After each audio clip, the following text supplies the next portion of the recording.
Hi, I'm the Fridge, Paul Mackay. I played on the Bushwackers in the 80s, and we shot Aerostar West Assassinator. So, Fridge, you're taking a look at this Assassinator II, and you want to see if it has the dial-a-well, because you were saying that the guy who produced these, Gale Gough from Aerostar West in Bray, is that where he was at? In Bray, and he had a place in Norwalk. In Norwalk, yeah. So you were saying that originally he had these with the non-adjustable bolts, and you had to change out the springs all the time. So you were saying, tell us about what you were just saying with the springs. So they make different color springs so that you can adjust your velocity. And you would start, if it was 250, you would go like red, green, yellow. Yeah, yeah.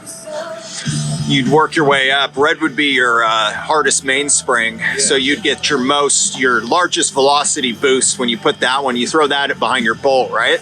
Yes. So, but eventually Gale came out with, for the Assassinator, he followed everybody else's lead and he came out with an adjustable bolt. Hey man, don't mess my body up there. You're gonna smash it. I don't think it has. Take the barrel off and push it out from the barrel. It's screw-in barrel, right? Ours didn't have screw-in barrel. Well, you had an Assassinator 1 then. Or no, even both the Assassinator 1 and the Assassinator 2 had screw-in barrels. So regardless, you had an Assassinator with a removable barrel. That was one of the key things with the non-adjustable on that one. So you know what? That's adjustable. Is it adjustable? Is it a hex in there? It looks like it. Take one of these and see if you can adjust it. Let's crank this baby up, get her shooting 300. Oh, no. No? 285. Shoot 475. 475. Yeah, it's adjustable.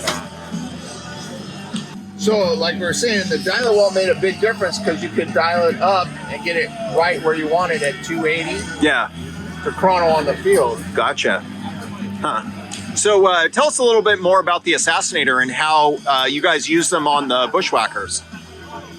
On the Bushwackers, we all had Assassinators. They varied in color. Yeah. What were some colors that were available? I want to say pink. Just like this, pink like this. Pink, all blue. Yeah, yours is all blue? And like silver. Silver, yeah. And then black, of course. Or like that dark green, right?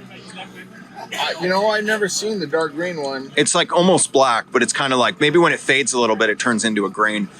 What about other colors? Were there any other colors?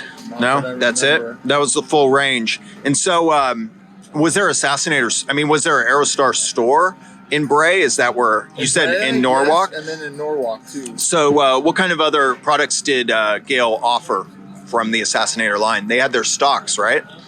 The Assault line? Yeah. Wasn't that their brand?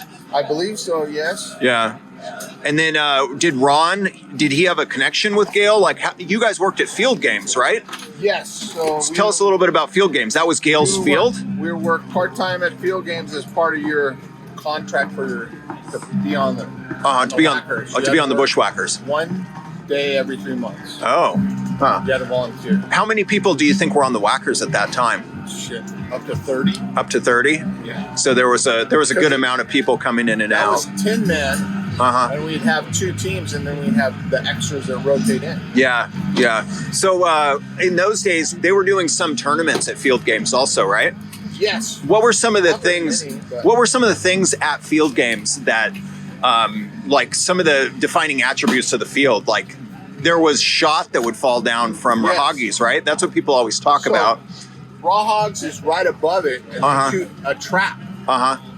Right across. Yeah. The top. Yeah. So you'd wait till they shot, and then in about 3 seconds you'd hear from the pellets hitting the bamboo. Yeah, yeah. Because there was a huge bamboo field there, right? Yeah. And it was pretty thick, and there were tunnels. Yes. And then in the tunnels we had certain holes that we watch. And you crawl across that hole, and once it went dark, we'd shoot right through it and rip you.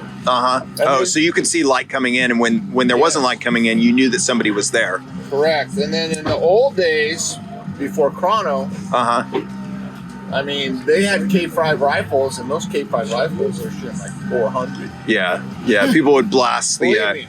They would blast their own tunnels with the Sheridan KP rifles, right? KP5, yeah. Yeah, the KP And you probably would feel too, it. but it basically the velocity was so high it brought it up to a 5.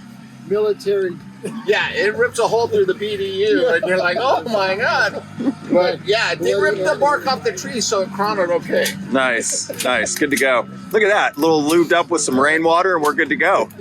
Ready to go? Your trigger don't work. I think you might be missing your mainspring right there. It looks like you Forgot to put your mainspring in.